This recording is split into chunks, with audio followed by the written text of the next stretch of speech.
नमस्कार माझ्या सर्व लाडकी बहिणींनो, मी सदानंद मुंडे आणि आपण पाहतात TV6 मराठी. बहिणींनो, काल राज्याचा अर्थसंकल्प सादर झाला आणि या अर्थसंकल्पामध्ये लाडकी बहीण योजनेबाबत काही अत्यंत महत्त्वाची माहिती समोर आलेली आहे. गेल्या काही दिवसांपासून अनेक बहिणींच्या मनात काही मोठे प्रश्न होते. लाडकी योजना सुरू राहणार का?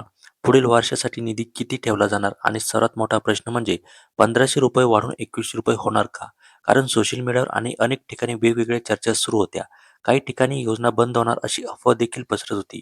मात्र आता अर्थसंकल्प सादर झाल्यानंतर या सर्व प्रश्नांबाबत मोठी आणि स्पष्ट माहिती समोर आलेली आहे.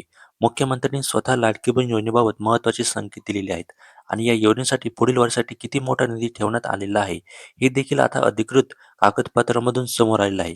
म्हणून हा व्हिडिओ शेवटपर्यंत नक्की बघा, कारण या व्हिडिओमध्ये आपण 3 महत्त्वाच्या गोष्टी समजून घेणार आहोत. पहिली गोष्ट म्हणजे लाडकी बहीण योजनेसाठी एकूण किती कोटींचा निधी मंजूर झाला आहे. यंदा लाभ घेणाऱ्या महिलांची संख्या किती असणार आणि सर्वात महत्त्वाचं म्हणजे ₹2100 काय संकेत मिळालेले आहेत. चला तर मग संपूर्ण माहिती समजून घ्या. बहिणो, काल राज्याचा अर्थसंकल्प सादर करताना लाडकी बहीण योजनेबाबत महत्त्वाची तरतूद करण्यात आलेली आहे. अर्थसंकल्पीय माहितीनुसार 2026-27 या वर्षासाठी लाडकी बहीण योजनेसाठी तब्बल 26,500 कोटी रुपयांची तरतूद करण्यात आलेली आहे. म्हणजे या योजनेसाठी पुढील वर्षासाठी मोठा निधी ठेवण्यात आलेला आहे आणि यावरून एक गोष्ट स्पष्ट होती, ही योजना पुढेही सुरू राहणार आहे. मात्र इथे एक गोष्ट लक्षात घेण्यासारखी आहे. मागील वर्षी 2025-26 मध्ये या योजनेसाठी सुमारे 36,000 कोटी रुपयांची तरतूद करण्यात आली होती. तर यावर्षी तरतूद त्याच्या तुलनेत सुमारे 9,500 कोटी रुपयांनी कमी आहे. अर्थसंकल्पातील माहितीनुसार याचं एक मुख्य कारण म्हणजे योजनेतील लाभार्थ्यांची पडताळणी करण्यात आली आहे. पडताळणीनंतर अनेक महिलांचे अर्ज बाद करण्यात आले किंवा काहींचे लाभ बंद करण्यात आले. त्यामुळे आता एकूण लाभार्थ्यांची संख्या कमी झालेली आहे. आता किती महिलांना लाभ मिळणार? अर्थसंकल्पीय माहितीनुसार आता या योजनेअंतर्गत सुमारे 1.53 कोटी महिलांना लाभ घेता येणार आहे. या सर्व महिलांना दर महिन्याला ₹1500 दिले जातात. म्हणजे जर वर्षभराचा हिशोब केला तर या सर्व लाभार्थ्यांसाठी अंदाजे 27,000 कोटी रुपयांच्या आसपास निधी लागतो.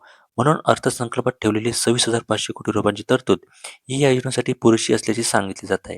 आता ₹2100 मिळणार का? बहिणींनो, सध्या सर्वात जास्त चर्चा होती ती म्हणजे ₹1500 वाढून ₹2100 मिळणार का? अर्थसंकल्प सादर करताना याबाबत थेट घोषणा करण्यात आली नाही. म्हणजे सध्या तरी लाडकी बहीण दर महिन्याला ₹1500 मिळणार आहे. मात्र ₹2100 प्रश्न विचारून मुख्यमंत्र्यांनी एक महत्त्वाचा संकेत दिला. ते म्हणाले की तुमच्या मनातील इच्छा पूर्ण करण्याचा आम्ही प्रयत्न करू. त्यामुळे भविष्यात या रकमेबाबत काही निर्णय होणार का? याकडे सर्वांचे लक्ष लागलेले आहे. म्हणजे थोडक्यात सांगायचं झालं तर लाडकी बहीण योजना सुरू राहणार आहे. पुढील वर्षासाठी 26,500 कोटी रुपयांचा निधी ठेवण्यात आलेला आहे. सुमारे 1.53 कोटी महिलांना यामध्ये लाभ मिळणार आणि सध्या तरी ₹1500 दिले जाणार आहे. पुढील काळात या योजनेत अजून मोठी निर्णय झालाय किंवा नवीन अपडेट आली तर त्याची माहिती मी तुम्हाला नक्की देणार. म्हणून व्हिडिओ आवडलास तर लाईक करा, चॅनलला सबस्क्राईब करा आणि हा माहिती लाडक्या बहिणींना शेअर करा. धन्यवाद.